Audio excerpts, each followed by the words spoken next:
ар бир эле эгемендүү мамлекеттин өзүнүн символдору болот. Мамлекеттин желеги, гимни, герби кирет. 1991-жылдын 31-августунда эгемендүү мамлекет деп жарыялагандан кийин Кыргыз Республикасынын жаңы мамлекетибиздин символдорун иштеп чыгуу керек болуп калды.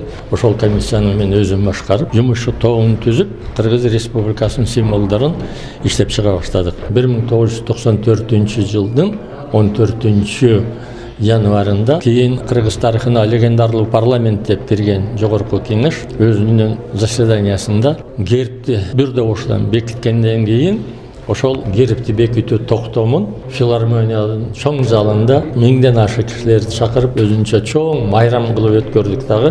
Мына ошол жерде жогорку кеңештин токтомуна мен кол койдум. Законго ал кездеги Кыргыз Республикасынын президенти Аскар Акаев кол койду. Мына ошону менен мындан 27 жыл мурда эгемендүү Кыргыз Республикасынын символдорунун бардыгы тең бекитилип бүттү. Мына ушул өзүбүз бекитип алган эгемендүү мамлекетибиздин байрагы, эгемендүү мамлекетибиздин гимни жана жаркыраган герби төбөлүк болсун. Медехан Шеримкулович, бул мамлекеттик гербтин авторлору Кыргыз Республикасынын маданиятын эмгек сиңирген ишмер Хасейин Абдыраев жана милициянын генерал-майору Садырбек Дубанаев эмеспи? Булар ошол кезде конкурска келип түшкөн 250ден ашык эмгектин ичинен тандалып алынган турбайбы? Тандап алуу канча убакытка созулду эле?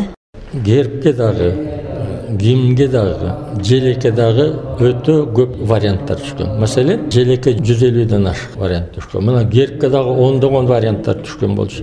Биздин гербтин эң акыркы болуп, символдордун ичинен эң акыркы болуп датасы боюнча кабыл алышынын себеби дагы варианттардын көп болгондугу, ой пикирлердин ар түркүн болгондугу, анан ошолордун ичинен депутаттардын жана коомчулуктун көңүлүнө толо турган, ошол биздин бүгүнкү эгемендүүлүгүбүзгө жооп бере турган, ошону чагылдыра турган бир символду издеп, чындыгын айтканда көп кыйналып калдык да, көпкө созулуп калды. Ошол гербтин түрлөрүн, варианттарын биз телевидениеде көргөзүп жаттык, газет журналдарга берип жаттык, элдин арасында айтып түшүндүрүп жаттык.